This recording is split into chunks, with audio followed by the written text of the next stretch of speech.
Good morning, good afternoon, good evening, and welcome, people, to episode 230 of Dude and a Monkey. I am one of your co-hosts, Mark Foster, and as ever, I am joined by Ian Loring. Hello.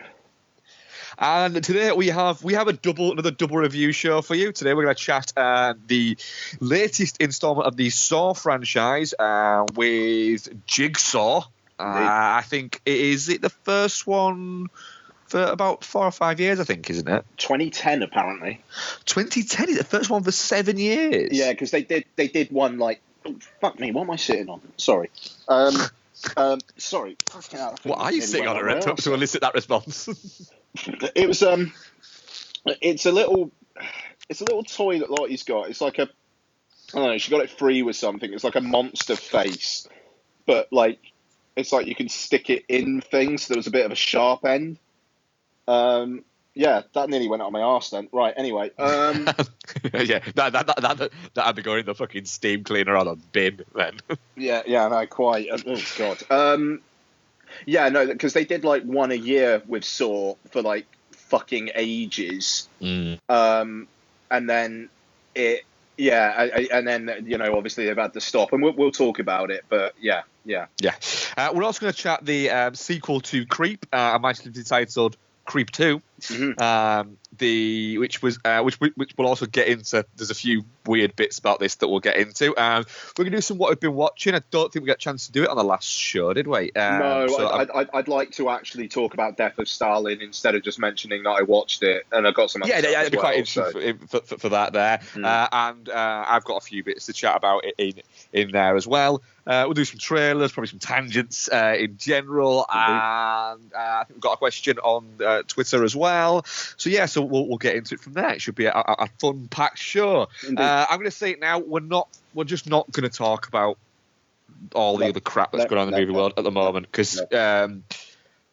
frankly, as important as it is, and blah blah blah, I don't think it needs our voice. Would you agree on that, Ian? Yeah, everybody already knew Kevin Spacey was gay, and it's fucking like the way he conflated gay and pedophilia in the same statement is fucking retarded, and I can't believe he did that. That's it. It's very reductive for a man who has who has been around that community for as long as he has to basically. It's a bit of a middle finger. It has maybe made Kevin Spacey look a little bit like, oh, you're a prick. Yeah. Can I say, I will say this, though, that is rather amusing. I say amusing. You've got to take it in the sense that I'm meaning it, by the way, so nobody get your fucking panties in a wad. But every week, iTunes do a different iTunes Essentials movie that they do for like $3.99 or $3.49 for essentially a week. Do you know what it is this week? No, what? It's LA Confidential. Yeah, oh God, it is as well, isn't it? Yes, it is. Yeah, for $3.49. And I'm actually looking at it going, I'm going to buy that, because that's a good deal, $3.49. Extras as well, actually. That's with all the extras, yeah. Including I think there's actually a commentary with Kevin Spacey in there. Oh dear. Yeah, so we're gonna not kind of delve into all that, because I think we've kind of covered it, and I just don't think it needs our voices adding to it. I don't think I've watched a single trailer. I've watched one. I've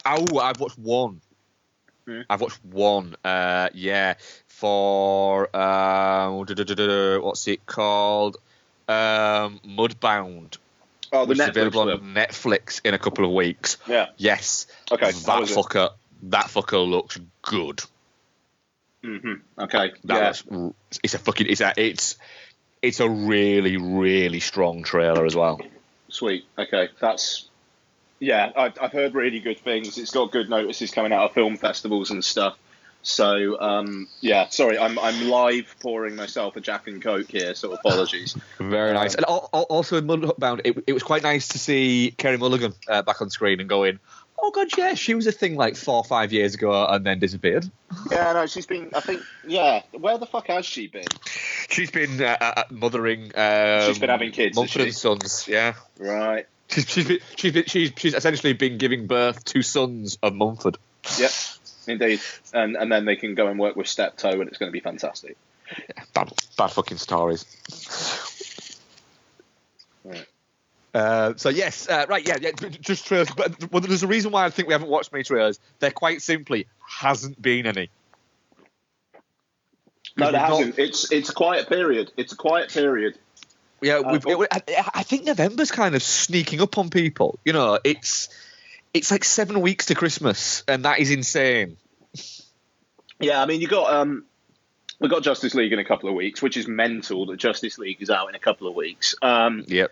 So I think, we'll probably see an Aquaman teaser trailer coming down the pipe soon. But yeah, no, it's we're just. I mean, the nature of the films we're reviewing this week kind of says that it feels like a bit of a quiet. It feels like a lull. It is, yeah. I think there's definitely a sense of the studios going, do you know what? We better give Thor a little bit of time to breathe here, because I think what else was there? There was My Little Pony movie. I think was out. That was last week, wasn't it? It was out. Is there something else out this week for kids' holidays? This coming. Well, Paddington 2's out in a couple of weeks. That's the big film for the next little bit. So, looking forward to that. I'm looking forward to that. Paddington was ace. The weird thing is, I enjoyed Paddington and liked Paddington, but I'm back to the same point as I was with Paddington, in the sense that I'll watch it, but I just don't give a shit. But I'm sure when I watch it, I'll really enjoy it, because Paddington was a lovely movie. There's no getting away from it. The trailer makes Lottie lose her shit. She fucking loves it. She hasn't seen the first one yet, so I'm going to show her the first one in the next week or so. I'm waiting for it to get cheap on iTunes, because it's $7.99 on there at the moment, and I know next week it will be a $5. Oh, absolutely, yeah. It'll be at most $5.49 next week. Yeah. At most, yeah. I suppose, that quite nicely segues in from Paddington to Jigsaw, which is the 9th Saw movie. Mm-hmm. Is it the 9th? I want to say it's the 8th. 1, 2, 3, 4, 5, 6, 7, 8. It is the 8th. Yes, okay. It is the 8th Saw movie. We are all spoilers all of the time. Can you remember that, please, guys? So we'll get quite spoilery, probably quite quickly with this one. It's directed by the Spearing Brothers, which was quite interesting. Only reason why I went to see it. Yeah, that was interesting, because they've done some fun stuff. And again, it's insane this movie only cost $10 million. I will preface that, or I'll caveat that with, it's insane that this movie only cost $10 million, and then it's had the amount of exposure that it's had, is what I would say. It's maybe not as insane that it cost $10 million when you've watched it. So, yes, plot. It's a Saw movie, so there's a bunch of people who are in a game which contains traps, and the authorities are trying to find them. Is about it, really, isn't it? There's not that much else going on. It's quite a difficult movie to kind of go through. What is it? But the traps are, you have 5 people, I believe it is, isn't it? Yeah. Yep. 5 have woken up, and they have buckets placed over their heads, chains around their necks, and a voice comes on, and it's the familiar voice of John Kramer. And we're hearing this voice saying that they have to give blah, blah, blah, blah. And then it starts moving the chain towards, and all of these saw blades are going. And then 4 of them manage to get out. One of them appears to be asleep at the start of it. Which, quite how you can sleep through that, I don't know.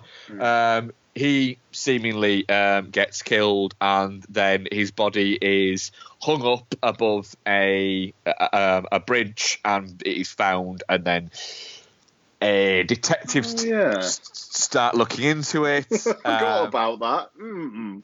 Yep. Detectives start looking into it, and they're being helped by the coroner and his assistant into looking into it, and things move on from there, and we'll get more into the plot going there. So, Ian, what do you think of Jigsaw? Okay, so the thing is with Jigsaw is that I think it's a schizophrenic film in that it seems to think that people know everything about the Saw franchise, but at the same time, kind of hopes that people know fuck all about it. In that, the only way part of this film is a mystery, as in the everything involving John Kramer is in the past, the only way you would think that is a mystery is if you completely forgotten the Saw franchise, because the Saw franchise has not one iota of supernatural stuff going on. No, it doesn't. Absolutely no. So all the way through, I'm just thinking, all right, it's not Tobin Bell. It's not Tobin Bell. It's not Tobin Bell. And then it is Tobin Bell. Oh, okay, yeah, this stuff's in the past. So you got that then? Yeah. As soon as he turned up, and it was obvious that it wasn't a dream or a hallucination or whatever, it was like, okay, this entire section is in the past. Because thinking on it, you get none of them seem to know who John Kramer is, which, considering everyone in the present seems to know who John Kramer is, feels a bit weird. Yeah. And as soon as the girl sees him, and she's like, John, she's not like, John, you're fucking dead. Do you know what? Now you could mention it, because I was sat there going, how are they going to explain this then? How are they going to explain this? And then when he did that, I went, that's quite obvious then, actually. I think what happened, I think I just switched my brain off a little bit too much when I went into this movie. Easily done. I will say, the who was actually behind it all, I didn't get. That was I got that bit because what they were doing was they were making it too obvious. The thing is, it was just the fact that the fucking detective, coroner, whoever the fuck, the fact that, I don't know, he's got a kid and, he's trying to live life, but he's also doing this fucking horrible stuff. To be honest, I thought it was going to be his sidekick guy. The detective's the other guy. Yeah. The fucking whatever the fuck his name is. I don't know who anybody's name is. You know it's not going to be arsehole detective.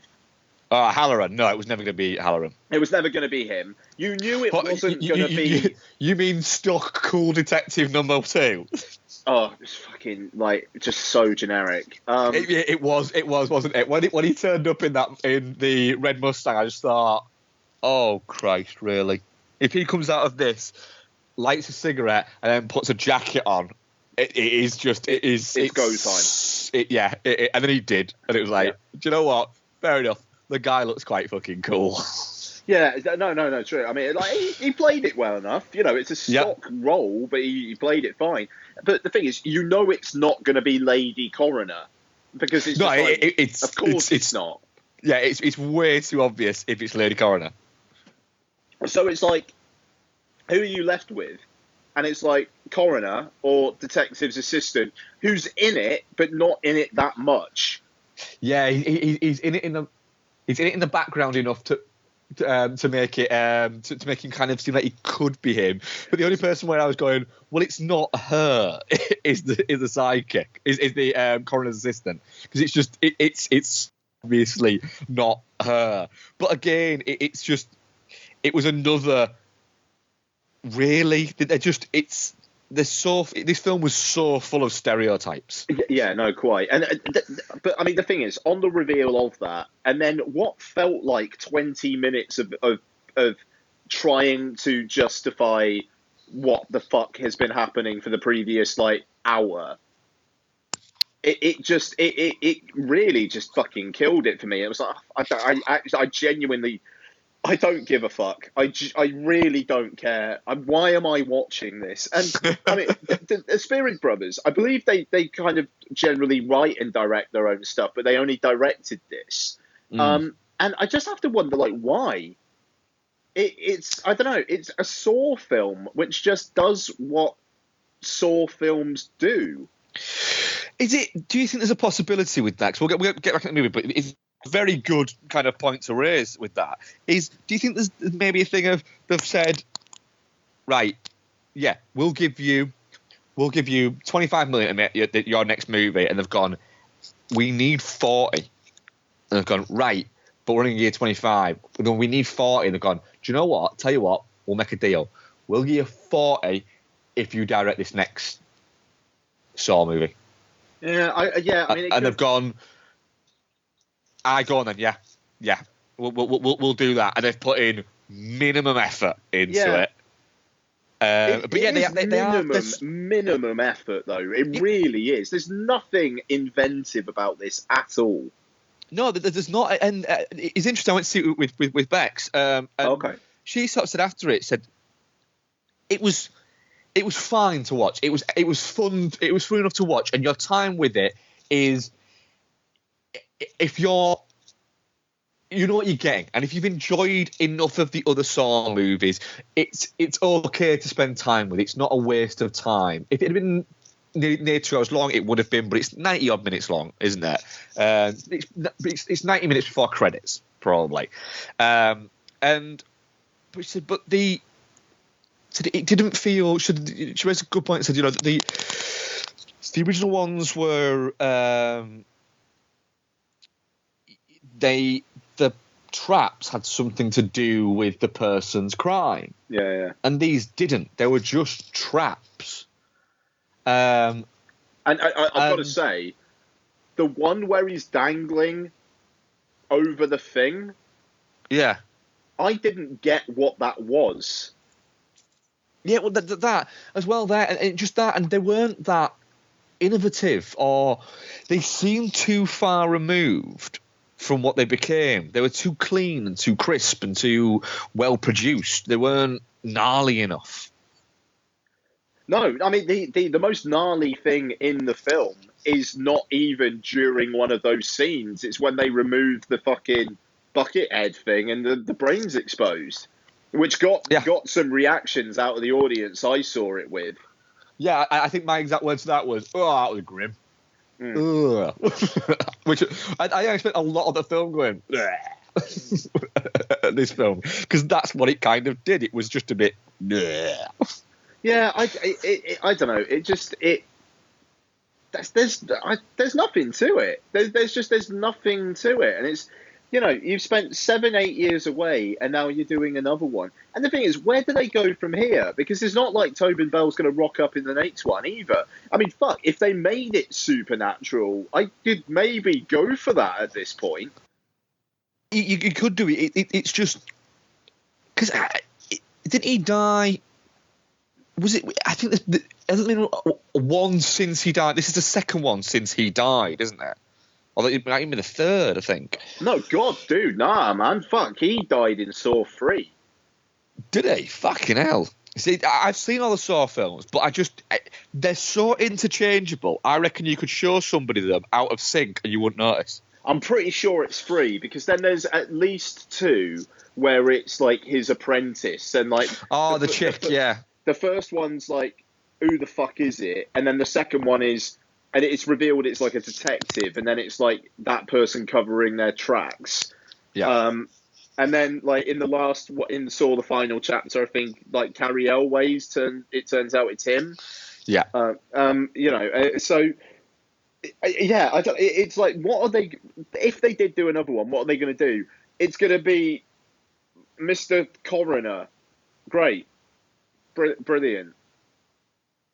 Yeah. So, I mean, I like the idea of now he's basically he's almost like a vigilante, but he's a vigilante who uses Saw games. It's just a bit boring, though, isn't it? It is. It is more boring, because, I mean, I want to say it was Saw 6, where it was a bunch of people who worked for like an insurance firm were the players. And there was some like actual like kind of social commentary stuff going on. I think that was Saw 6, yeah. And that I don't know. At least they're trying something. And I mean, I kind of thought that in moments in this one, maybe they were going to try and be funny. I think there were more attempts at jokes in this one than there have been in previous ones, because like a lot of the previous Saw films are straight up fucking nasty. Yeah, that's it. But was it Ryan, the essentially the let's try and put this guy in for comic relief guy. It him. It was a bit like, was his crime really that bad? You know. I mean, fuck, man, it's not as bad as that main girl. Yeah, hers was just fucking cruel. Yeah, but it was like it wasn't that bad, and none of those guys, I would say that the Mandela Van Peebles Mario Van Peebles' kid, his crime was pretty bad. Selling a kid a bike that he knew the brakes weren't working on is a little bit. That's just fucking cruel. But the other one of, it just seems like the girl who stole the purse and the lady died because she didn't run and give her an inhaler. That's a little bit nasty, but you could that's teetering on the edge of does she quite deserve a Saw game? But his didn't seem that bad. He was drunk with some friends. He stood up and fell out of the thing and the car crashed. That's J-Pre gone wrong. And also, you have to call bullshit on the fact that John Kramer put someone in there who at the end of the first game goes, oh, actually, shit, yeah, you just made an honest mistake. Yeah.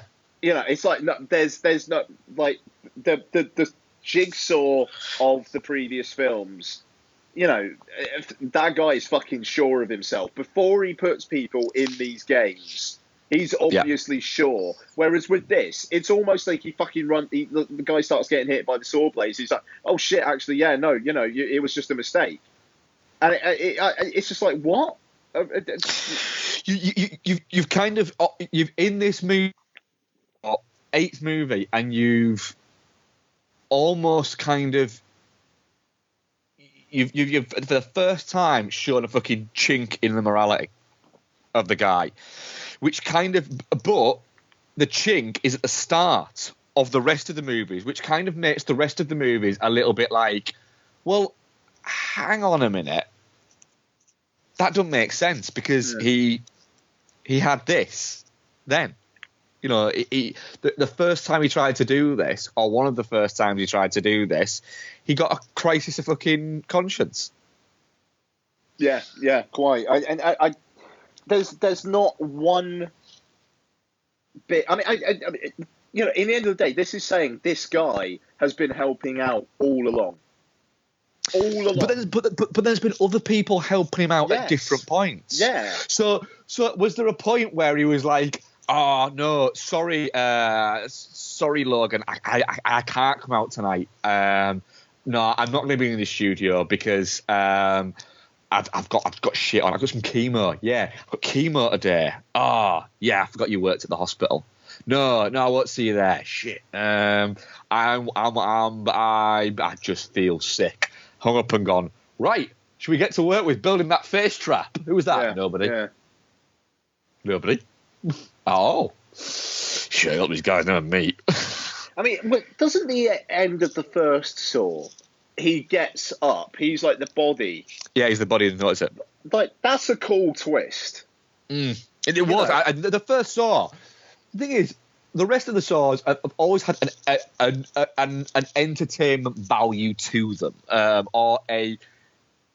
That you said, it's been fun to try and work out what's going on, and the kills have been good, and traps have been a little bit kind of interesting, and things like that. But the first one is a genuinely great movie. And I think that's been Danny Glover's in it, isn't he? Yeah. Is it Danny Glover? Yeah, that's fucking mental. Well, it's. I mean, the thing is, it's James Wan. And it's directed by James Wan. It's so. I don't know, but the first. I need to rewatch the first Saw. The first Saw movie is a fucking cracking movie. I remember seeing the Saw movie at the cinema. Yeah, I saw it in the cinema as well. Actually, yeah, I think I saw the first 3 in the cinema. And we got to the cinema and knowing literally nothing about it at all, and then coming out of it going, that was fucking great. Yeah. But I was reading a thing with James Wan and Lee Winnell, who said that when they flew over to the States to pitch Saw, they wanted to bring the doll as a prop that was going to be in the movie because they had the doll already. And the only way they could do it, they didn't want to put it in into a case or anything like that, because they didn't trust that it would end up getting dished about and getting their foot. So what they ended up doing was buying it they basically managed to work out that they bought it a seat on the plane. And so they had to strap it in and everything on the plane, and it was sat in between them. That's pretty solid. Yeah. And that's and it's because they said that the whole thing didn't make sense without this. Yeah, and I mean, fuck, it's a good doll. And it's a good doll. And the thing is that both of them have kind of credited it and said, probably without that doll, without making that stupid decision, careers wouldn't happen. Because that's it. Saw was a career starter for those guys. Oh God, yeah. But I mean, the Speary Brothers, it kind of feels like a director for hire job. Yeah. There's not an ounce of passion to the film whatsoever. No, it's a little bit like when what was his name? Directed Cabin Fever 2. Oh, Ty West.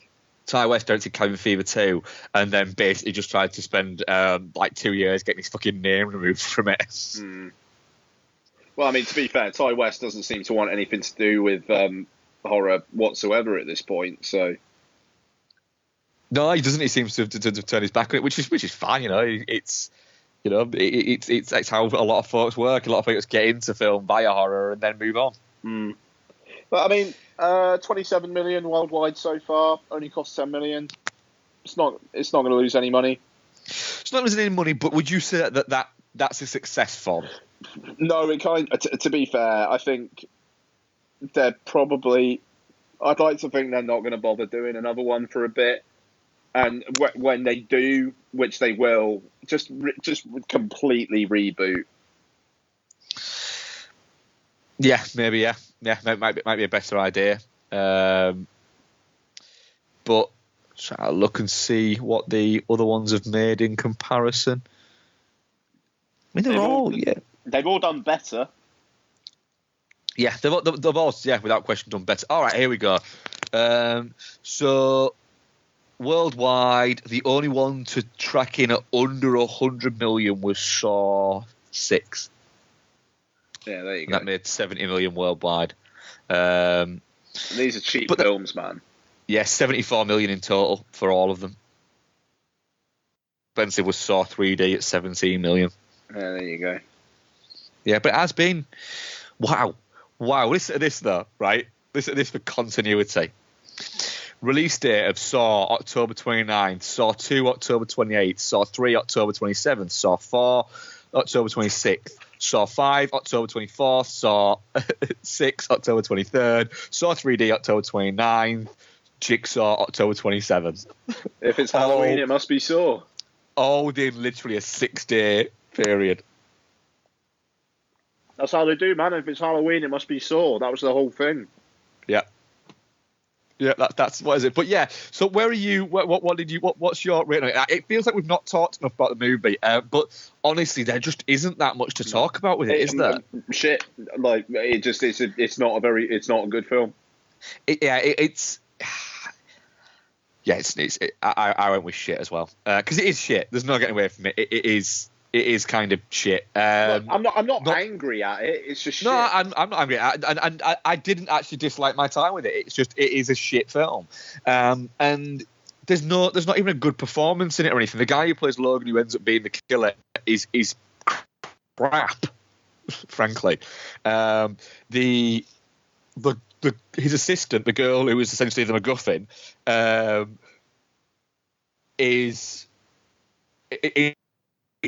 you say it's a schizophrenic film. It is a schizophrenic film because she literally goes from being just his assistant to, within seconds, once Halloran decides that, I'm not sure about her character completely fucking changes. Yeah, quite. What was quite amusing was when me and Becky were driving away from the film, and we were sort of talking about whether it had been any good. And as she said, it wasn't great. didn't dislike my time with it, the same as me, and same as yourself. So, but it wasn't very good. It wasn't very innovative. The traps weren't great. So, but at least they put a hot, slightly crazy redhead in it for you. I was like, that's true. I don't think it was specifically for me. It's like, I think it was. I think Vin Diesel told them. So Yeah. I was like, yes, actually, you're right. Vin Diesel probably did tell them that they should exactly put that what happened. in somewhere. So that's what that happened. Yeah. So our poll for Jigsaw was definitely not shit. 25%. Fair play. Touching cloth 33%.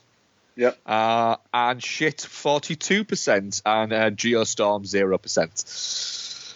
Yeah, fair enough. Yeah. So yeah, Definitely not. Do you know what? I'm slightly surprised at that. That's a little bit higher, more positive than I thought it would be, but all power to it, and I'm glad people Agreed. kind of enjoyed it. Yep. Cool. Should we do what we've been watching? Right, Ian. So what have you been watching this past kind of week and a bit? We'll say. A little bit, yeah. Okay, so I suppose I said at the start about the death of Stalin. So want to talk about that more. So the death of Stalin. It is. It's as good as they. I think it's as good as everyone said it is. To be fair. Which is always refreshing. Yeah, no, that's exactly it. Yeah, so this is Armando Iannucci, his first film since In the Loop, and essentially, Stalin dies about 20 minutes in, and then it's about the power vacuum kind of left in his wake, and who's going to take over. So you got Simon Russell Beale, Steve Buscemi, Jeffrey Tambor, Michael Palin, others as well, kind of vying for the slot essentially. And it kind of weaves a web of being both funny, but also actually not shying away from you could be fucking dead in 5 seconds if you say the wrong thing in this environment-ness to it. And that really, it really adds to some uneasy tension. But then when the big laughs come, they are really, really good, and really, really big. Buscemi is fantastic. Simon Russell Beale is really, really fucking menacing, actually. He's not very funny, but he's menacing. And, everyone around him, do some really good, solid work as well. I mean, Jeffrey Tambor is a fucking delight. He always is, though, isn't he? Yeah, no, absolutely. And, Jason Isaacs as well, man.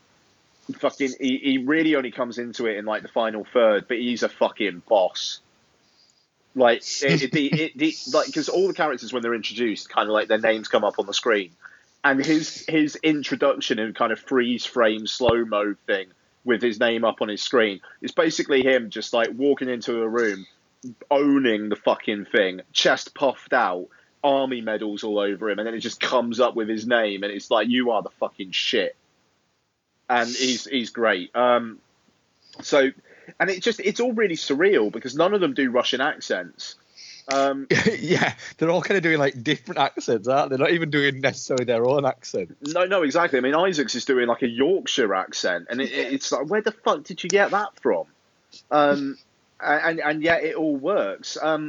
I think it is a little bit too padded for what it is. I think it's closer to the 2-hour mark than the 90-minute mark, and it doesn't shy away from the darker stuff, but at the same time, I don't think it has a lot to say. But as a farce, I think it works really well. And I'm not surprised it's got the reviews it has, and I'm not surprised it's doing as well as it is as well. It's made over £2 million in over the last week and a half or so, which is not too shabby for what this film is. I can pretty thoroughly recommend it, to be honest. It's a good solid hour 45 minutes or so. Ah, very nice. Also, another one. I'll let you do some more in a sec. Just one that I actually forgot to mention from last week as well. I do have some others, but obviously I've kind of break things up a bit. This found footage film on Amazon, Hell House LLC, as in limited liability company. All right. So, recommended to me by a colleague who subsequently asked me maybe 3 times a week if I'd seen it yet, just kind of joking around, not like psychotically. So it was like, fucking, all right, I'm going to have to watch it, fine. So I watched most of it on a treadmill because it's only like 80 minutes long. So that was fine. So basically, what it is, it's a mockumentary about a haunted house like thing that some people, like this group of people, made. And at the start of the film, it's showing like amateur footage of the opening night. And it starts off okay, and then there's people just like fucking running out and like terrified and whatnot. And then the film is basically interviews with kind of like survivors, and focuses on one who was one of the people who actually kind of set up the haunted house called Hell House. And then they find a bunch of tapes because they were recording a whole thing, and it goes a bit found footagey. But the mockumentary kind of angle comes into it every now and then. And you know, it's all right. There's a couple of decent sequences. There's a really, really good effective strobe lighting sequence. Works very, very well. I mean, you kind of see the end coming a mile off, to be honest. But as found footage horror films go, it's actually not bad, and the mockumentary angle is interesting. So yeah, I mean, Hell House LLC. If you see it on Amazon Prime, it's is it worth 80 minutes of your time? Probably just about. Fair enough. You know, if you're in the mood. It can be one of those things that if you're in the mood for something like that, it's not a total waste of your time, is what it sounds like you're saying. Quite. And last thing for now, Captain Underpants. Rewatched it with Lottie. That film is amazing. I'm actually looking forward to catching that when it comes on some kind of streaming service or Sky or something like that. Like, seriously, that film is better than it has any right to be, and the kids in the audience were fucking losing their minds. The first time we went to see it was quite quiet. It was quite busy in this one because it was like a cheap kids weekend film. And yeah, the kids were losing them, and like Lottie was kind of like looking around and seeing them all laughing, and that was making her laugh even more. And it was, you know, it was brilliant. So it's a very, very, very fun film. That basically the moral of it is it's good to laugh, which is true. Yeah, you know, that's basically all there is to the moral, and that's fantastic. So yeah. Anyway, over to you, sir. Cool. I'll do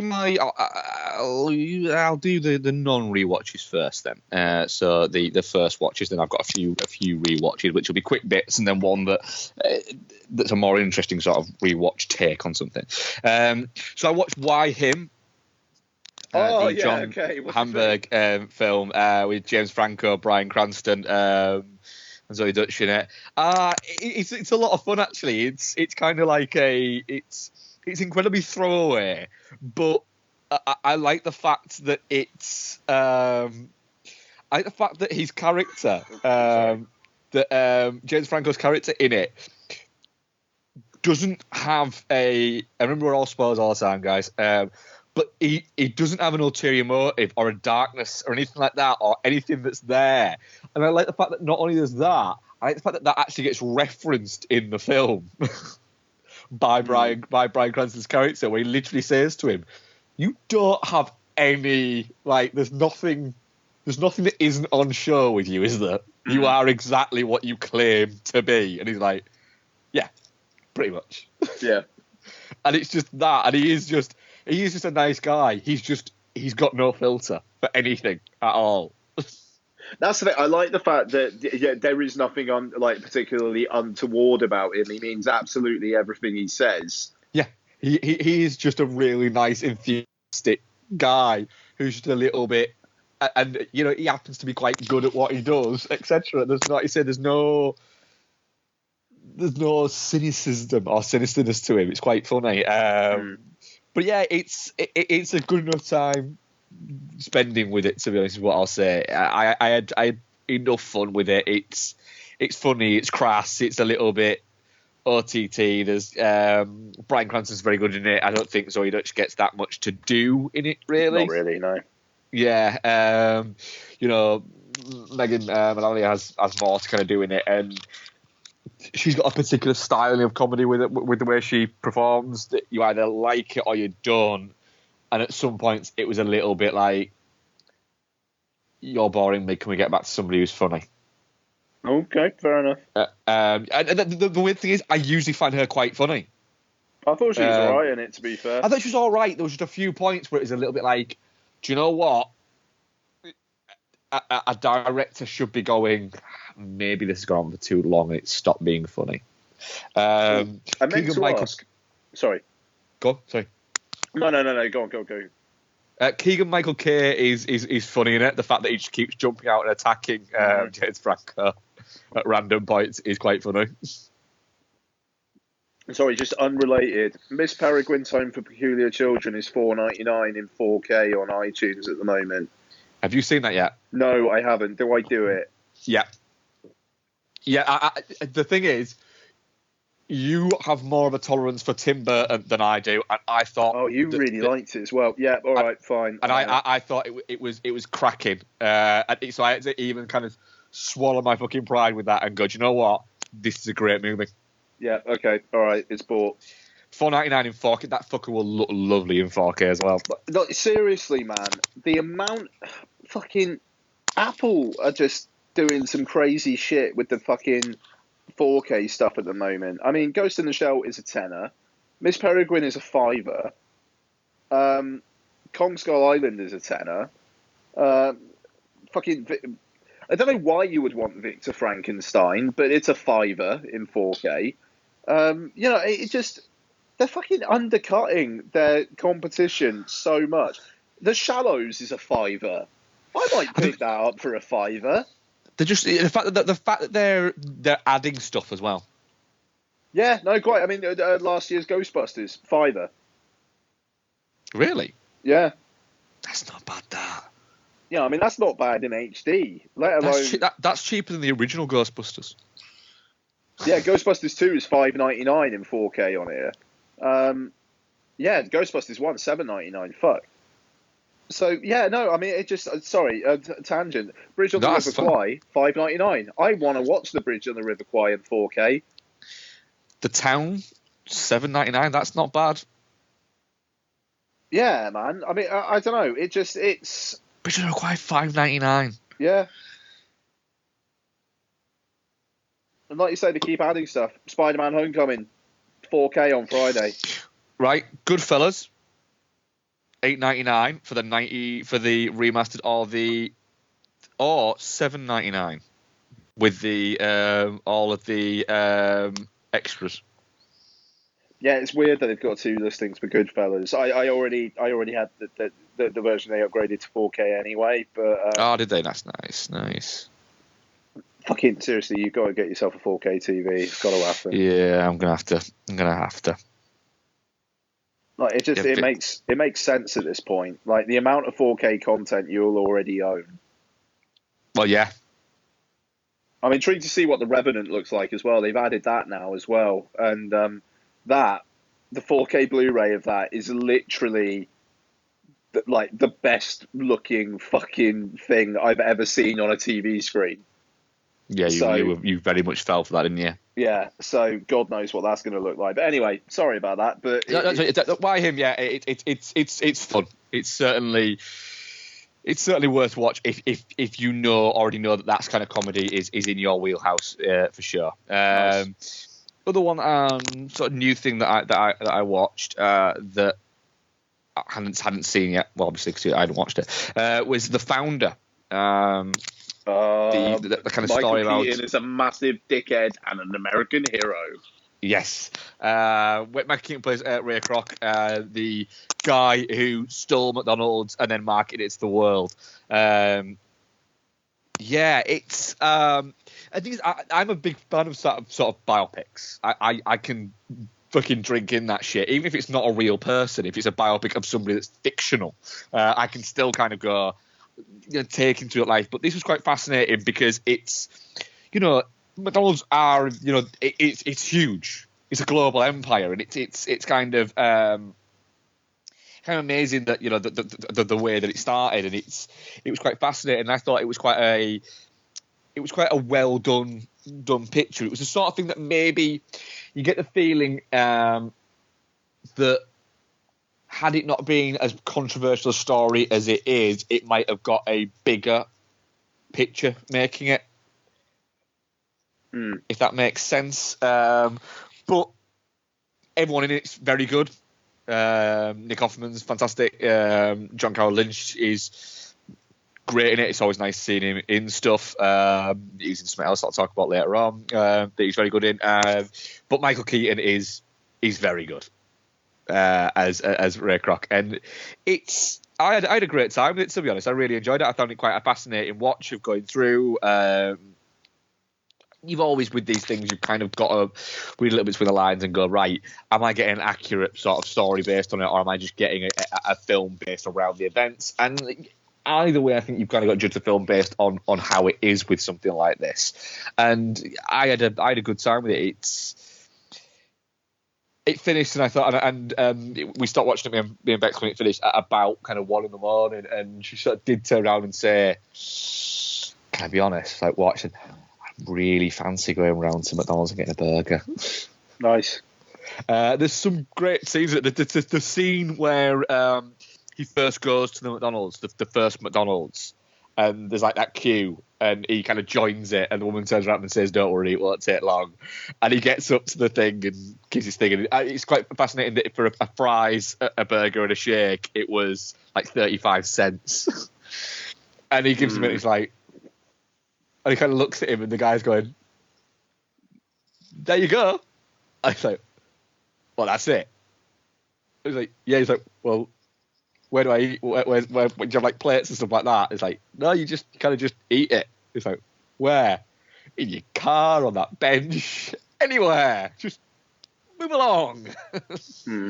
And then he's sort of sitting going, "This is wow," and it's the way it builds through that, but also it kind of it sets like stall very early on, where his wife, Rickard's wife, basically says to him, "Got me, you've got this great house, and you've got all this, and you're in your mid-50s."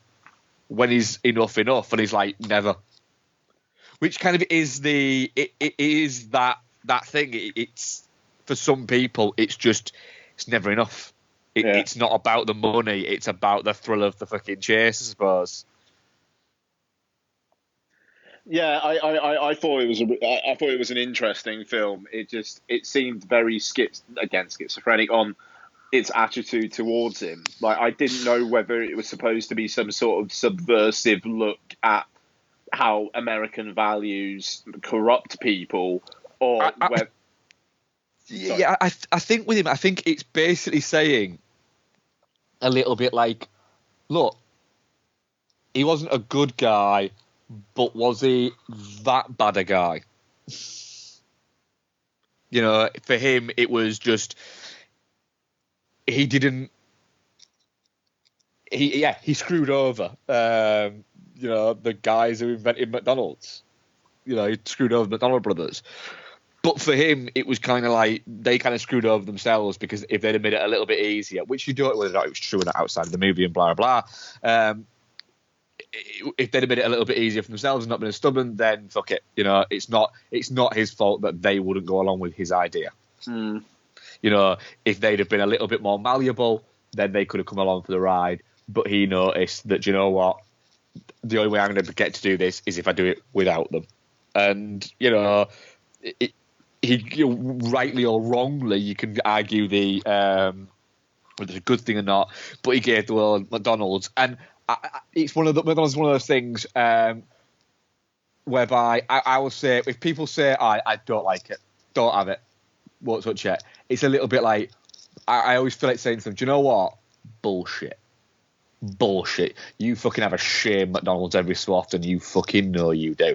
Because I have McDonald's every so often. Half the time I don't even really enjoy it. But it's that kind of thing where you have it just to have had it. And I went 10 years once without owning McDonald's and then cracked. And went in and was like, do you know what? It's not that bad. It's all right. Shall I? I'm going to confess something right now that I've not told any of you guys on the WhatsApp group. What? I haven't eaten any meat for about 3 weeks. Why? Changed my mind. Just decided. So you've not given up meat. You've just not. I literally have been eating Quorn alternatives and stuff. Okay, so you've not given up meat. You're just not currently eating meat. There are enough things pointing to me at the moment personally that I am not wanting to eat meat, but I'm not going to say I'm never going to eat meat again. Fair enough. Thing is, I occasionally have vegetarian stuff because I quite like it. It's quite tasty, really quite nice. But it's just one of those things. There's just no way I could do it. Not a fucking chance. I'm finding it surprisingly easy. It's weird. Yeah, most of the things that I cook and I like cooking contain meat, so there's just no way I could do it. No, I mean, God knows I would never fucking tell anybody else what to do and whatnot. It's just surprising, but yeah, no, it's yeah. So you were just saying about Shane McDonald's there, like literally. I took Lottie to McDonald's on Sunday because she loves it. She loves the Happy Meals and stuff like that, and I had some cheese and herb bites. What were they like? They were fucking nice. Were they all right? Yeah. Cool. Right, well, I'll pass back over to you, and I'll do mine, other few that I've got after you've done your few more. Okay, so, yeah, a few kind of bigger things actually. So, what should I talk about first? Well, I mean, I rewatched The Thing. I watched the new 4K Master Arrow Blue that came out. Which looks great. It looks stonking. I hope iTunes gets that version at some point. I've got The Thing on iTunes at the moment. It will. I think they do. I think Arrow do put their stuff onto iTunes eventually, don't they? Yeah, they do. It depends on kind of like the licensing agreements and stuff like that. Those. So it's weird because like some Arrow content on iTunes has extras and some don't, and I don't know how that works. But Donnie Darko is pretty much the entire extras set. But I think it's just licensing. I think. But then, like, I the Bird with the Crystal Plumage was $3.99 the other day, and I picked that up, and it might still be. I'll have a check actually because it's a cracking film, is that? Yeah, no, absolutely. And yeah, no extras on that. But it uses the cover art from like the new Blu-ray that came out quite recently, so it kind of seems like it's probably at Master. I don't know. It's a whole weird thing, but yeah, the Thing. I mean, I'm not going to talk about The Thing. It's fucking amazing. But the 4K Master looks amazing. I kind of wonder if Arrow are being a little bit cynical in releasing all this stuff with 4K Masters and give it a year or two and they'll just release 4K Blu-rays.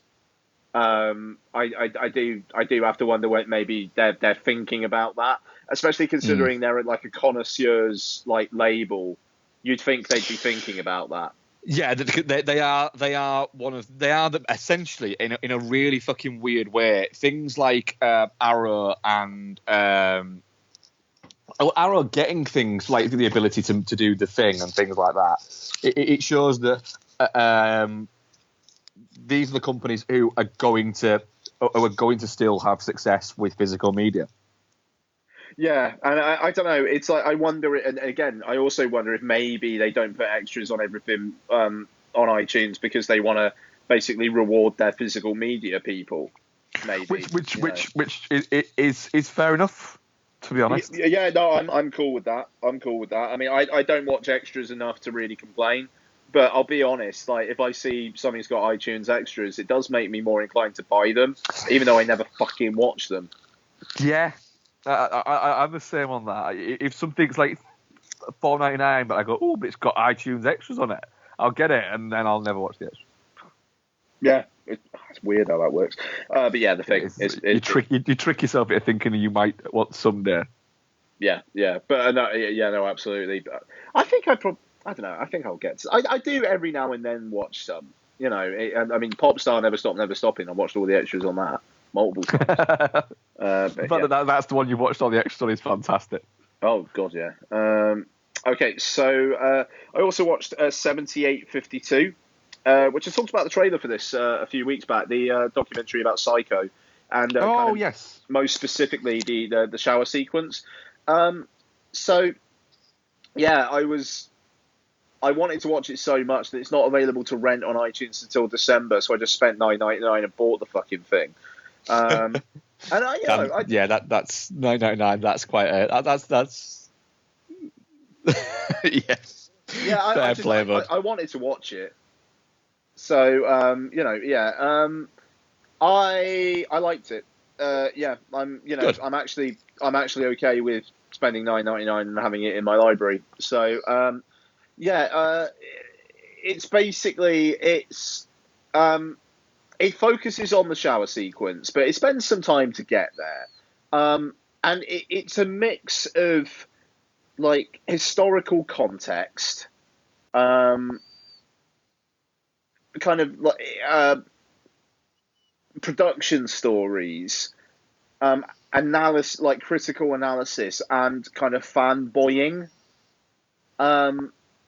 And it's really interesting. They go into some real detail with the shower sequence, and the guy who edits Sam Raimi's stuff, Bob Murawski, or Murawski, he's really good value in this actually. And he's kind of talking about little bits that seemed there's a cutaway at one point that seemed off to him.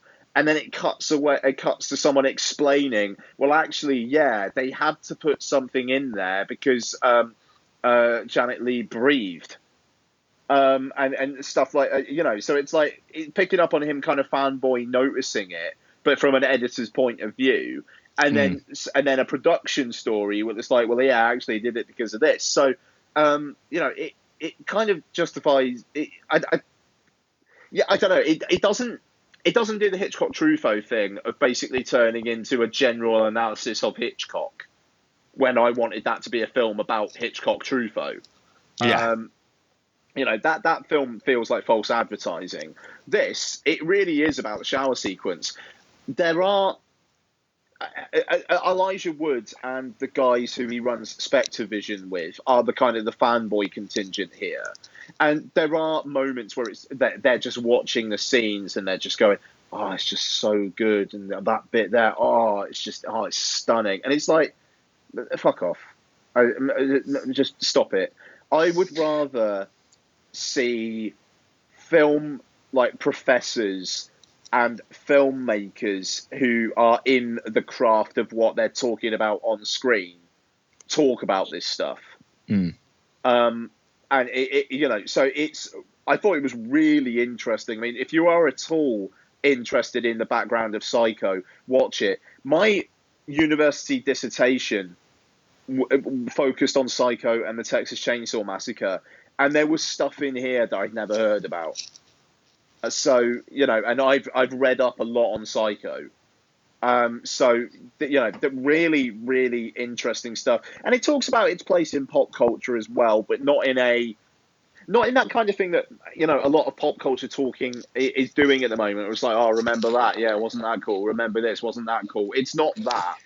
Yeah, you don't want to hear that when you talk about where films places are and so music places in a pop culture reference. It's more of a cultural reference. You don't want to hear people talking about, oh yeah, I remember that when it was that, and was it cool like that. You want to hear about what did it influence, what did it do, why is it part of pop culture. It's a problem that I've had with. I'm only 2 episodes into season 2 of Stranger Things, but it's a problem that I've been having with that, where it feels like it's referencing all this stuff just to reference it, and yes, okay, they would be playing that in the time, and yes, Whip It by Devo was a popular song at the time. You're only putting those in here, so you got that like Pavlov's dog response of, oh, 80s reference. Oh yeah, I like the 80s. It feels lazy, and I don't remember Stranger Things season 1 doing that as much. Anyway, I'm not There's enough fucking podcasts talking about Stranger Things. So 7852, really solid, really worth a watch. It'll be on Netflix or Amazon at some point, and watch it on there if you don't want to spend the money. I will probably wait and rent it at the very least. Yeah, fair enough. And last for me, Call Me by Your Name. Yes, I was gutted I can watch this. Directed by Luca Guadagnino. Basically, he's directing the Suspiria remake, which apparently is like over 2.5 hours long and scored by Tom York. So that's gonna be interesting. He also directed A Bigger Splash, which I think I talked about last year or maybe earlier this year, which was a damn fine film. And so Call Me by Your Name premiered at Sundance and has been kind of on the awardsy podcasts. It's been kind of referenced all these months. The pretty good reason, I think, to be fair. So it's based on a book that I think is of this name, but I'm not entirely sure. It might not be actually. It is, yeah. It is. Okay. Co-written by James Ivory of Merchant Ivory fame. And it was supposed to be directed by him as well, but he didn't direct. So, story. Timothée Chalamet is a kid who is on a kind of a summer holiday with his parents, the father of which played by Michael Stuhlbarg.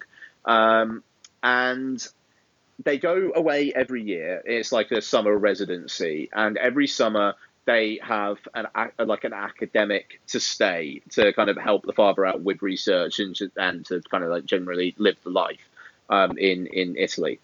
And the academic this time around is Armie Hammer, and it basically it's about Timothée Chalamet's character's awakening of not of his sexuality, because it kind of seems like he's been doing stuff with girls and whatnot, but of more open avenues.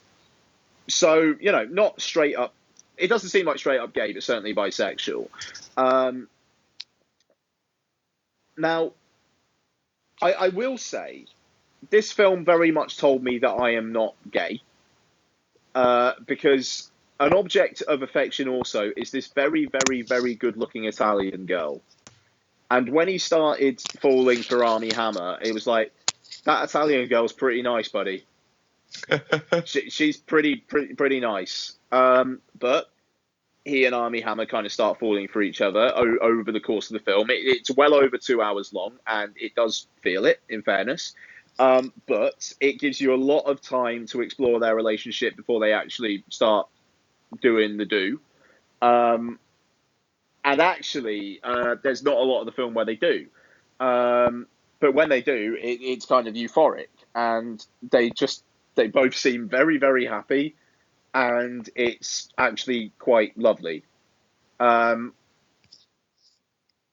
it's this really open-minded exploration of sexuality. And the parents are cool with it. Michael Stuhlbarg. Beforehand, I've been hearing Best Supporting Actor Oscar buzz for it, but it was like, well, why?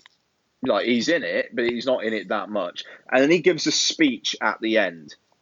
And it is that proper Best Supporting Oscar for basically one barnstorming speech.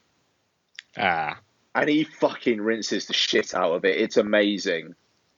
And it's basically like dad goals. If I can be that understanding and open-minded and compassionate and loving with Lottie and any other future kids we may or may not have, and that's not a thing. Donna's not pregnant or anything, so like I'm just like generally may or may not have. Then I think I would be a very good dad indeed. It's a really, really good film. Really great score as well. Actually, he's got an ear for music. This guy, which does excite me for Suspiria, I must say. It is one of the best films I've seen this year. I wouldn't say it's a 5-star. I actually think I prefer A Bigger Splash, but I don't know. I think just on a subjective level, it kind of gets my pleasure centers a bit more, that film. The ensemble cast in a bigger splash, like Ray Fiennes, Tilda Swinton, Matthias Schoenaerts, and I think fucking Dakota Johnson, I think it is. Really good ensemble, the four of them. Here, really great performances, but and I don't know, it's really fun spending time with these characters, like it was in A Bigger Splash as well. But I don't know, Ray Fiennes in A Bigger Splash is doing some really fun shit in that film. There's not a lot of fun in this film. It's an emotional film and it's an empathetic film. It's maybe not fun. But it's really good, and it is very worth your time. Like I say, I would have gone to see it, but it wasn't actually playing in York. I think it might end up at the City Screen at some point, but it wasn't playing. I cannot fucking believe it didn't play at City Screen. That's weird. I would think it will play. It probably just wasn't playing this week. Is all I can think there. Do check it out if you get the chance, man. I very much will. I was quite gutted that I couldn't, to be honest. I think you and Noel should go see it this weekend and then record a chat after. If it is playing anywhere, we certainly would. Instead, you're going to see. We think we are going to see A Bad Mom's Christmas. Yeah, fantastic. So are you guys just going to record the show without me next week? It's fine. It's all good. I think we're going to record a section and then me and you'll record something else during the week. Okay, because the only thing I'm going to be able to get to, because I'm not going to be able to record until Thursday next week. Unless we do it while I'm away. Do you know what's out this week that I can see tomorrow? What? From the director of The Lobster. Oh, fucking hell. The Killing of a Sacred Deer. Yeah. Thing is, I actually wouldn't mind seeing The Killing of the Sacred Deer. I'll go see it tomorrow night, and then we'll get into it on this. And I think I could probably actually just record while I'm away. So if you want to do that, I'm game. Yeah, we shall see. I'll see when I can get to it. Certainly, yeah. Was that anything else you had? What is it? No, I'm good, man. But yeah, call me by your name. 7852, 2 strong fucking new releases. Yeah, very nice. Well, mine are the best ones. I've got are rewatches. So I rewatched Total Recall because I love Total Recall. It's a fucking great movie. Oh, Len Wiseman's classic. Yeah, and fuck off. That film's just a damn good time. And just great use of practical effects as well, is what I will say on that. I rewatched Scarface. Been talking about rewatching Scarface for quite a while, actually, and thought the other day, fuck it, yeah, I'm going to rewatch it. I think Scarface is one of those bizarre films that is both overrated and underrated at exactly the same time.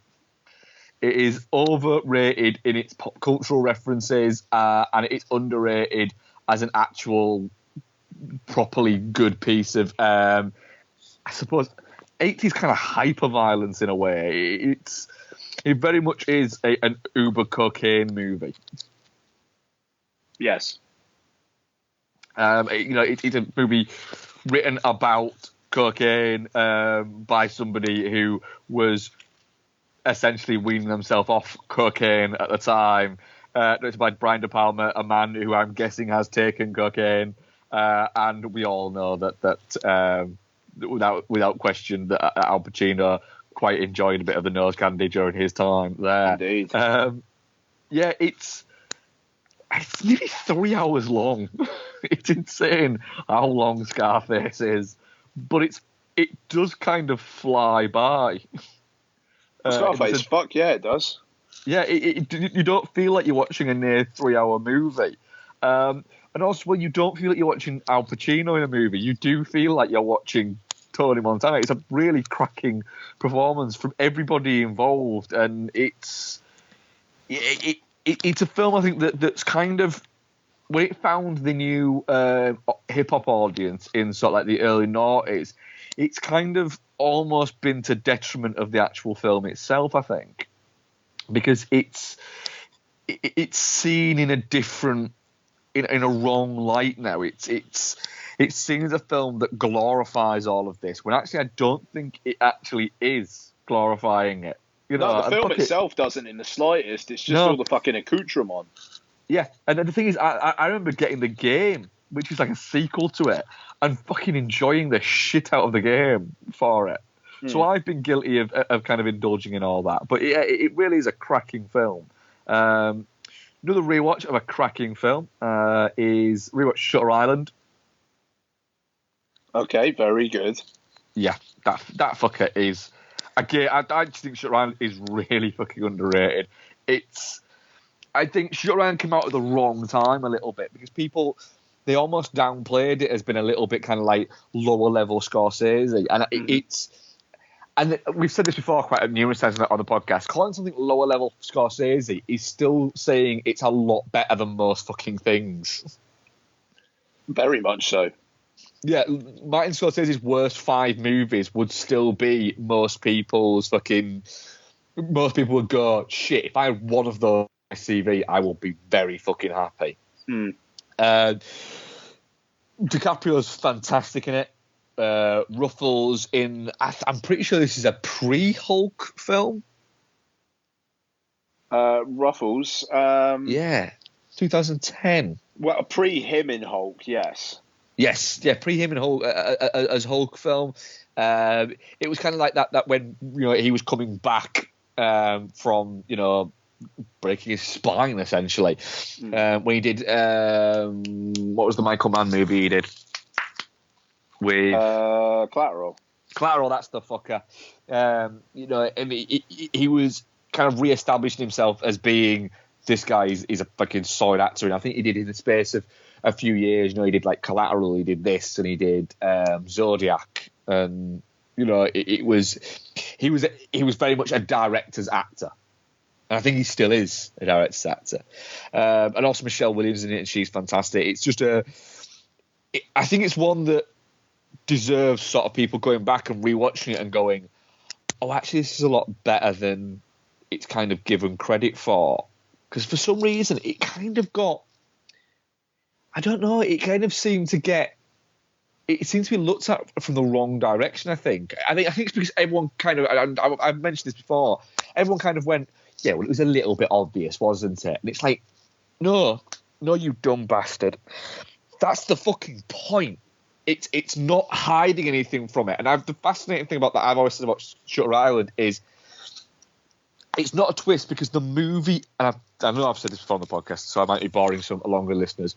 The movie actually tells you twice what's going on, and tells you that there isn't a twist. It tells you twice in the movie what is actually going on, and then you get to the end of it and you go, "Oh my god, it's kept all these things from me." No, it hasn't. It's fucking told 2 characters tell you what is going on at different points. And also Robert Richardson, that fucker can shoot the fuck out of a movie. Shit, yeah. Sorry. Sorry. No, go on, what did you say? I was going to say, when you say 2 characters, I'm just trying to think on it now. Is it the kind of the crazy mental patient woman? Yeah. And Jackie Earle Haley. And Jackie Earle Haley. Jackie Earle Haley very much... He basically, you know, and that's halfway through the movie. It's not even at the end of the fucking movie. It's like halfway through it. Jackie Earle Haley basically explains the entire movie, not just what's happened beforehand, but what's going to happen. And he's cracking this movie. That one little scene he's got, he's fantastic in this film. And then you've got the ending that you can read 2 ways. Where it's basically, well, has he regressed or has he not? And I think it's telling. There's a line of dialogue that he gives to Ruffalo where he says, you know, is it better to live as a monster or die as a good man? And it's like, he's basically, again, the movie, again, is telling you when, you know, people say, oh, it's quite ambiguous about it. It's like, no, it's not. No, it's not. It's really another not. Fucking character has just told you. It is a little bit, and I think this is because the thing is, this is Martin Scorsese, who is very much a student of cinema. You know, he is an encyclopedia of cinema. He, you know, there's so much of his work is referencing other cinema and going in it. And even now, you know, when he's making movies, he made Hugo, for Christ's sake. But even now, he still puts nods into not just older movies, but newer movies. There's nods to fucking Reservoir Dogs in Wolf of Wall Street.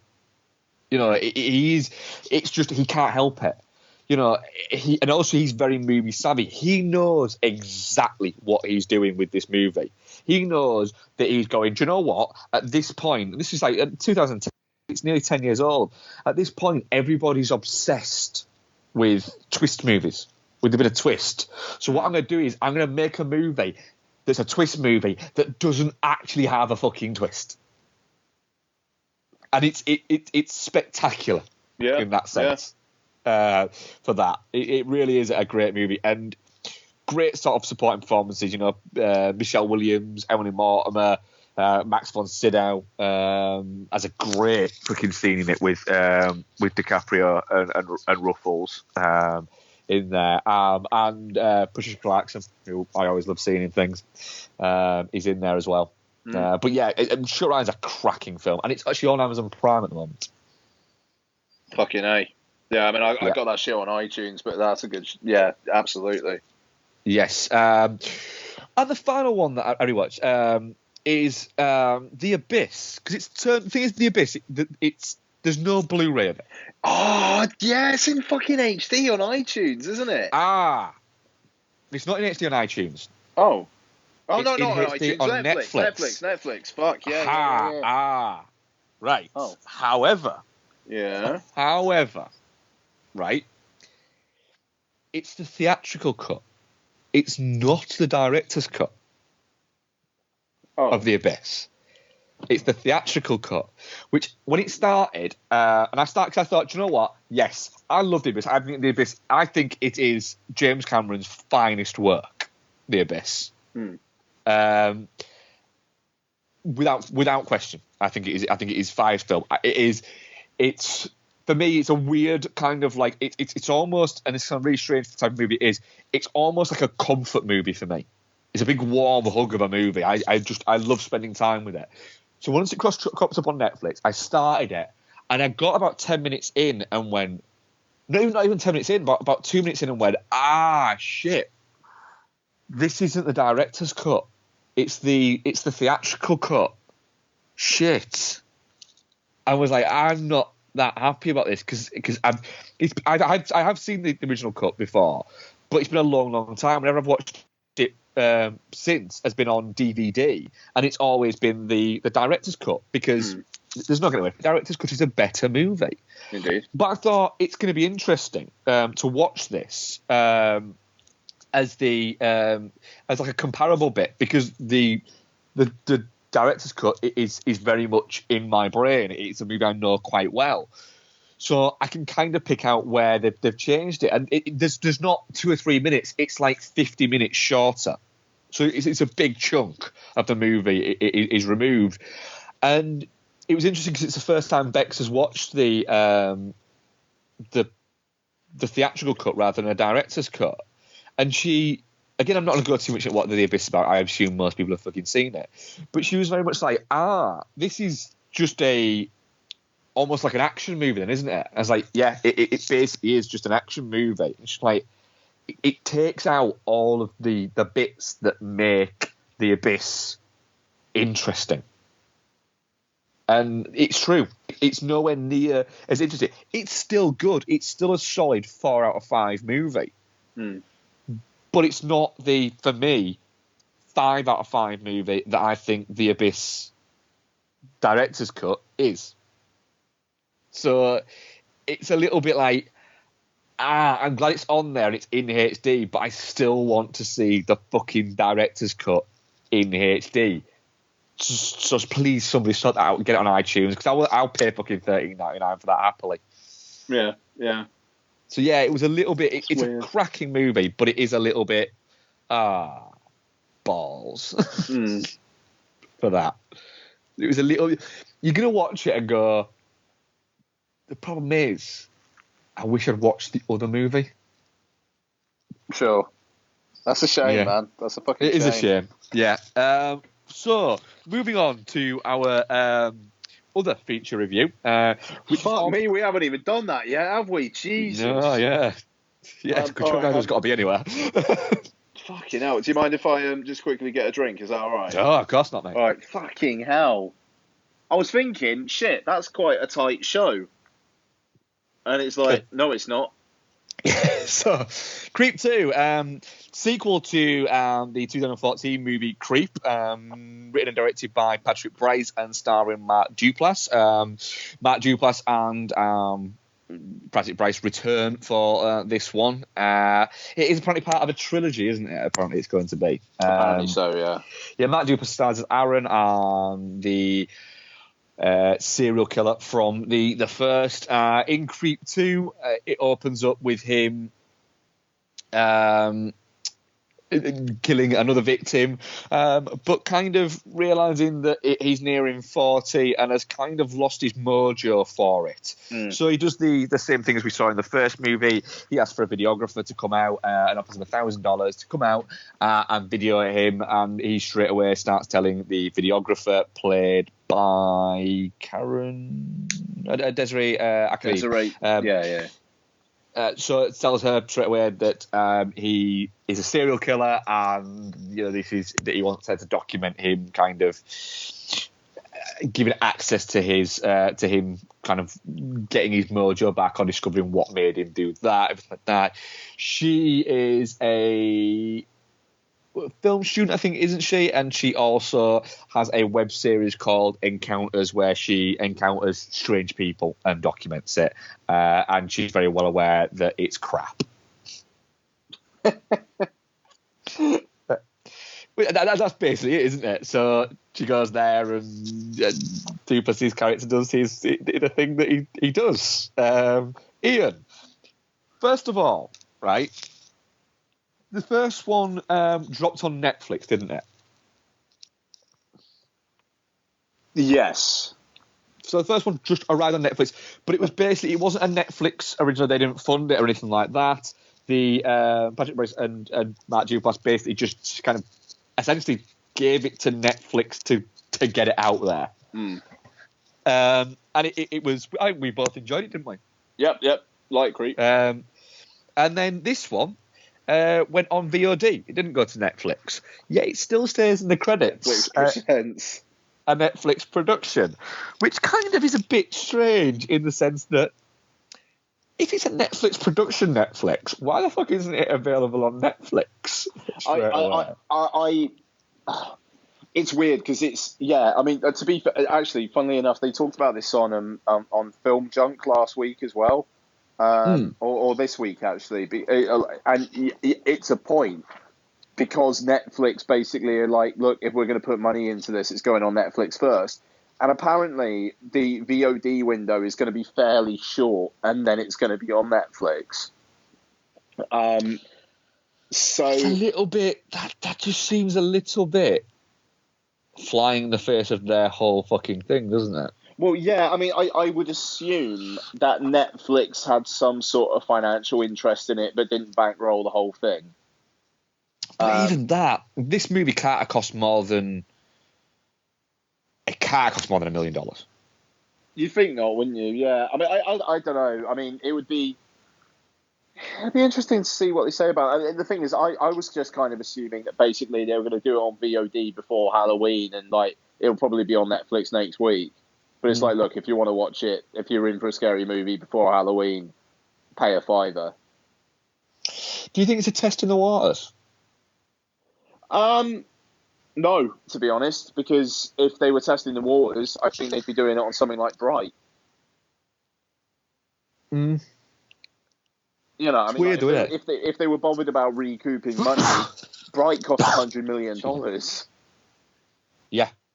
That's it. It's a really strange. I mean, this will have made its money back already, just on. Oh god, yeah. I mean, the money that Netflix would have paid for the fucking streaming rights will do it. You know what I mean? Yeah. So getting into it. What did you think? Yeah, I mean, I liked it, man. It's not a horror film, which is weird. I mean, it's definitely it's got the sensibilities, but it plays around with your expectations, which I quite like, because the trailer kind of made it feel like it was going to be the same thing over again, and then it turns out that it's not really. I like the opening. Again, that had a kind of subversive kind of tone to it, which I quite enjoyed. And you know, I thought it kind of surprised you in moments all the way through it, and I thought it was interesting that it really, at times, weird, like messes with your perception as to who the antagonist and the protagonist are. Because to be fair, Sarah in this film does some pretty fucking, you know, considering she doesn't really know this guy and doesn't really believe that he's a killer until fairly late on in the film, she does some kind of fucked up shit to provoke reactions out of him. And, you know, she's messing with him, she's using him. And, you know, there's that kind of confessional thing she does where it's like, there's something wrong with him and it's not right and all my red flags are up, but you need this. This is what you need. This is why all your stuff's been shit all this time. Yeah. And it's like, well, no, you don't need this. You just think that not enough people watch your fucking channel. It's not for any professional fulfillment. It's literally more people should watch my stuff. Yeah, it's that speaks to something that I have sort of said to people before. The idea that anybody can make a movie or a web series or anything like that isn't a good thing. Some people just shouldn't. No, the democratization of creating media is not a good thing. No, it's not. People should have to work at it. I mean, like, we make podcasts, you know, and we work at it. That's about the and I write every now and then. That's it. You know, but I don't think just because I do that, it means I can fucking start making a vlog about myself. No, we just because we do this doesn't mean to say I'm not then going, well, I should be able to give up my fucking job and do this for a living. Yeah, straight up. You know, I mean, like, fuck. Again, patreon.com/Food and the Monkey is running costs. It's running costs. It is. We're not we're not making money out of it. And, you know, fuck it.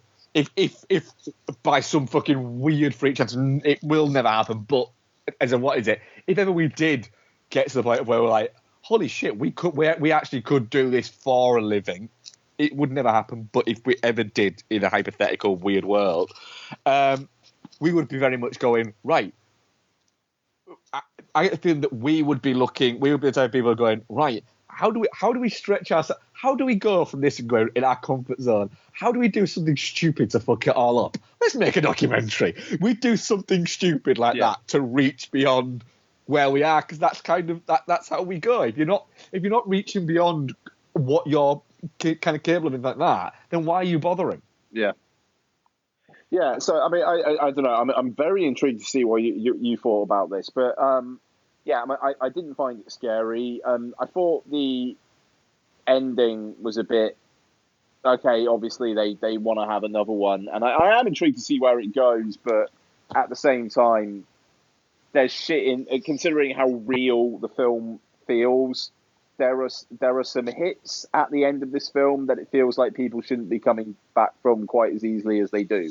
But I enjoyed my time with it, and thinking on it between when I watched it and when I wrote my review for Godzilla, I appreciated it more, and that stuck with me actually.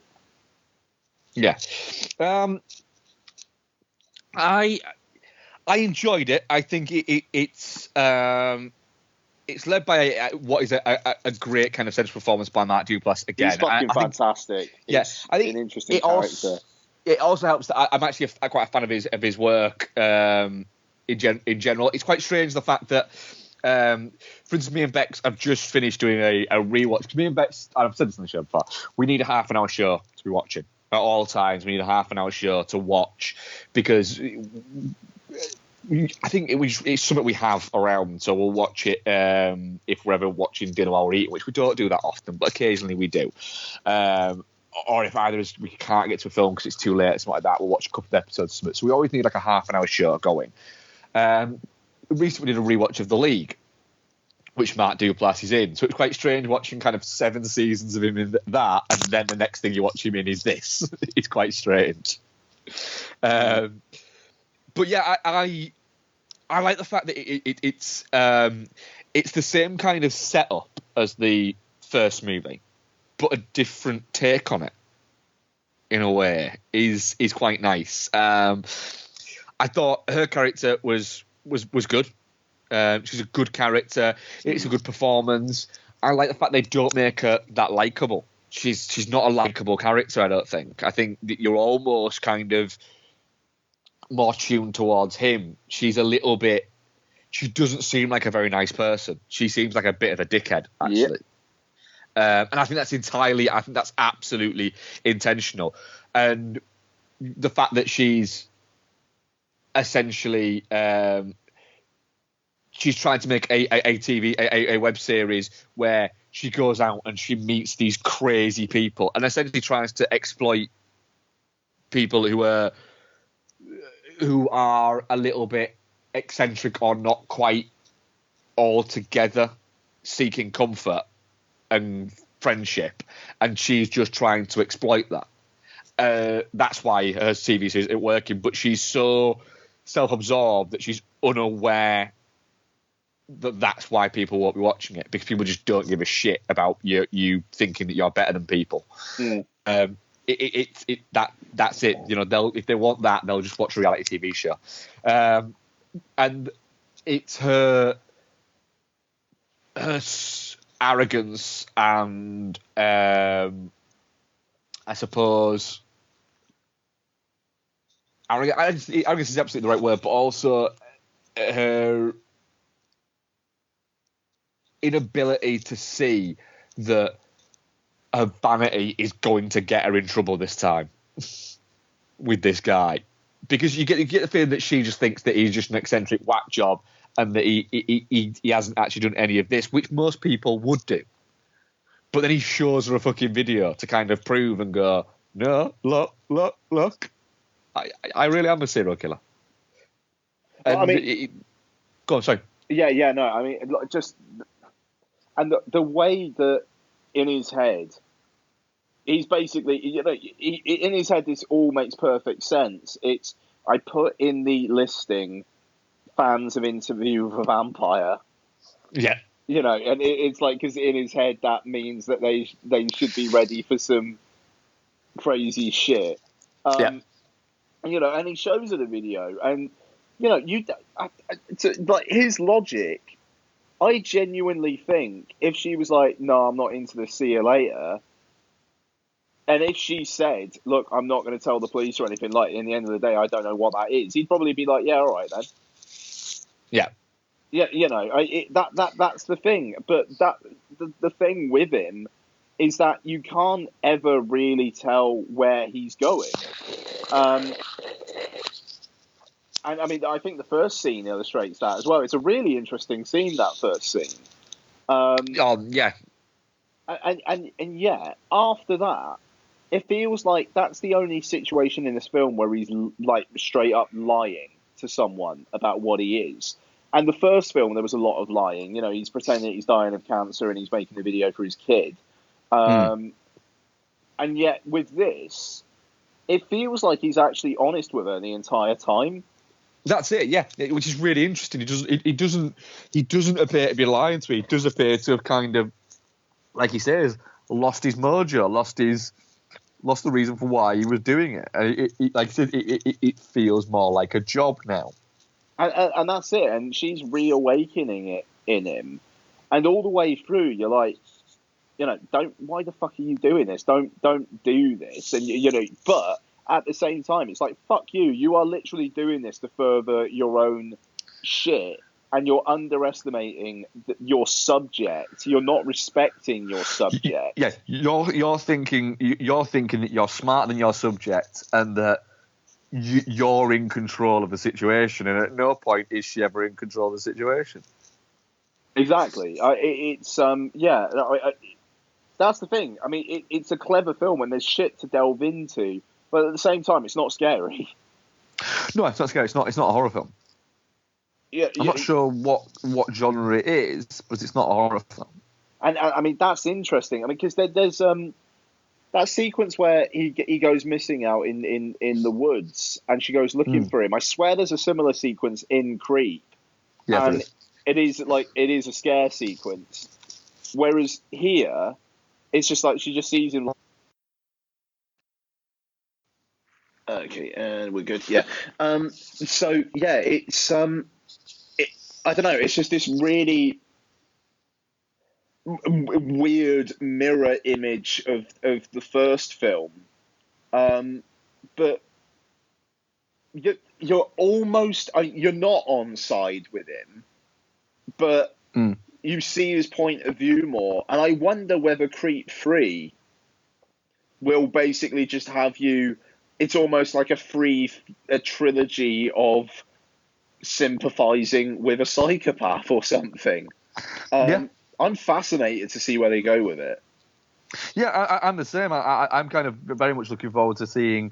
You know, you don't mind spending time with this character because it's such kind of multifaceted character. But like you say, in this one, he very much does seem to just be being quite open and honest with her. But he's also still at the same time very erratic and very unpredictable. Yeah. No, absolutely. It's a really interesting film. It is. Yeah. I'm. The thing is, when it started and it said Netflix production, I thought, shit, this isn't on fucking Netflix, and I've just paid $5.99 to rent it. Have I? And the check Netflix was like, it's not. No, that's really fucking weird. But I'm perfectly happy to have paid $5.99 to have watched it, to be honest. Yeah, I'm fine with it. In the end of the day, Creep didn't cost me anything. So, no. And you know what? If I'd have gone to see it at the cinema, I'd probably been perfectly fine with it. Yeah, that's true, actually. Yeah, I'd have been alright with that too. Yeah, I wouldn't have had issue with it at all. So I'm definitely not shit. I think it's like you say. I'm very much looking forward to the next one. Yeah, definitely not shit. Yeah, definitely not shit. 67%, touching cloth 17%, and shit 17%. And again, nothing for Geostone. So we do have a question from Steve Dixon at the Great SD. Currently hanging movie posters in a newly made music/film creation room. So far, have The Thing and Terminator. Any great movie poster ideas? Well, I mean, are we talking theatrical? Or are we talking kind of like Mondo-y? I'd always say go for movies that you love rather than posters that you love. Well, yeah, I mean, like the two movie posters we got up in my hallway are a Blade Runner print that Noel bought me for Christmas because he's lovely like that years ago. Because we've all known each other for quite a long time now. And like years ago, he bought me that, and it's brilliant. And a Mondo War for the Planet of the Apes poster because it's apes on horses looking fucking furious. I have seen that one, yeah. Yeah, and it's amazing. So, yeah, I mean, definitely films you love rather than posters you love, because the other poster I have, which is currently hiding, is my Crimson Peak poster, which I bought. A really nice fucking poster. Which is a great poster. I like Crimson Peak, but I don't love Crimson Peak. I bought it before the film came out as a kind, almost like I know I'm going to love Crimson Peak, and then I didn't. And B, I can't have that pop poster up while Lottie is as young as she is and notices things. Well, I've got in my living room. I've got a Dark Knight poster. Weirdly, I've got a Dark Knight poster that I got free in Empire. I've got a Halloween poster, a Blade Runner poster, the Japanese original poster from My Neighbor Totoro, and I have a limited edition print, a Mondo one for First Blood. Very good. I would like to get a Streets of Fire one. That'd be good. That's the wall there. But also as well, I think the way that I get posters, and I've bought posters previously, is I have kind of going in with a mental list of, right, like, it doesn't necessarily have my favourite film. I think you're best off starting with your favourite films. For instance, I don't have an Apocalypse Now poster. I probably should, but I don't. Because I've never got one that's made me go, I've never seen one that's made me go, that's the fucking one.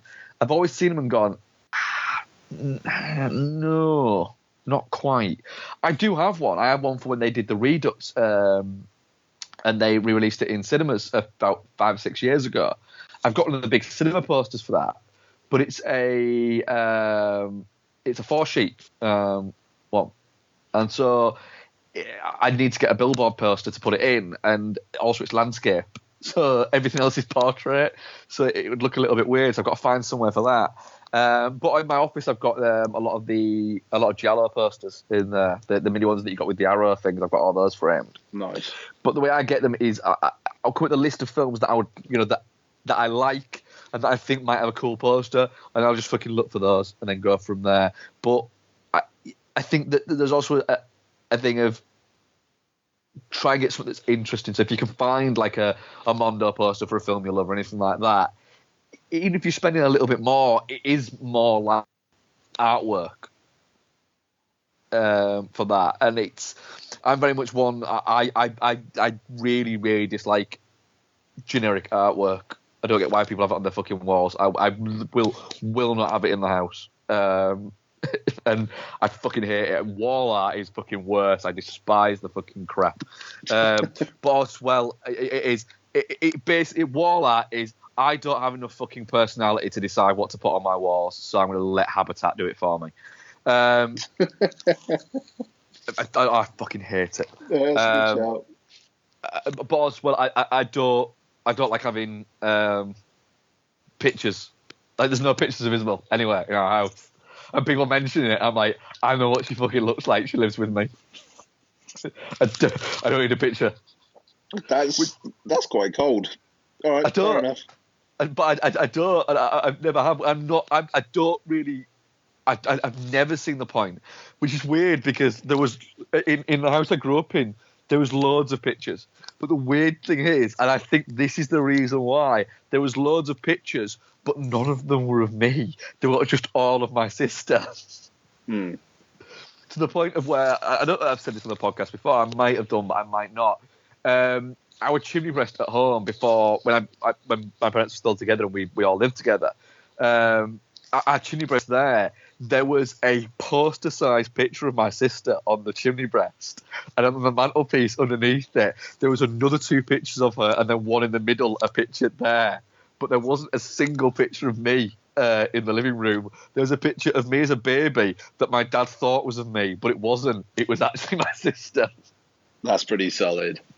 So yeah, so there was all of that. So I think that is kind of maybe in some subconscious ways made me go, I'm not having fucking pictures of me on my fucking kids up on my walls.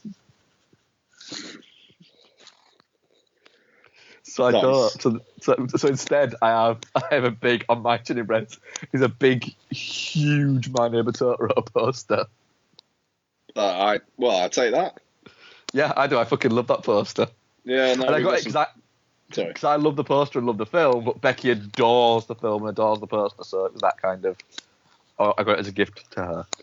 Yeah, we got some Toro stuff up in Lottie's room. She loves it. Ah, lovely. Isabella instantly has a Empire Records poster up in her bedroom. Oh man, she's getting older.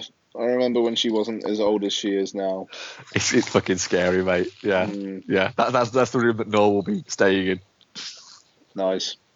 Cool. Yes. Right. Yeah, I think that's it, isn't it? I think that's it for episode 230. Wow. Fucking hell. Oh, 250's coming up quick, man. I know, we're chasing, we're only a few weeks away from our 5th birthday. Yeah, that's fucked. Cool. What we're doing next week then? We're doing. You'll have hopefully timings permitted. We're hoping me and Noel are hoping to go and see mildly hungover on Saturday morning. A very bad Mom's Christmas, and then we'll be covering that. Guarantee you that's not happening. That's the thing is I doubt there's going to be an early enough screening of it. Is my worry. No, fuck off. It's not going to happen. I'm going to say this now, and this is I kind of hope Noel hears this before he goes. You guys are just going to get pissed. You'll be up for it. Noel won't be. Noel, prove me wrong. Bad Mom. I'm going to check and see because I've said before it's often screening things don't get put up for York. Right. No, I'm fucking checking right now. Like what when you say not early enough. Saturday 2:45. It's gonna be too late. Right, no, you're not getting out of it that easily. 2:45. I think Noel's got to be back for a certain time. You're not getting out of it that easily. There's got to be more than one cinema in fucking York. Not that's showing that. Unfortunately, we're down to just 2 cinemas at the moment. 12:45. Is it 12:45? Yeah. In York? Yeah. Where at? The View. I've not got that list on mine, but then again, like I say, it sometimes does change. Our 12:45 is fine. Then we'll probably get to that. Yes, I'm looking forward to this. Right. 12:45 gives enough time to get breakfast and then go to the cinema. You're not getting out of this shit. Noel's hangovers don't kick in till 2:00, do they? No, they fucking do. I'm not gonna say anything, but his fucking hangovers kick in earlier than that, man.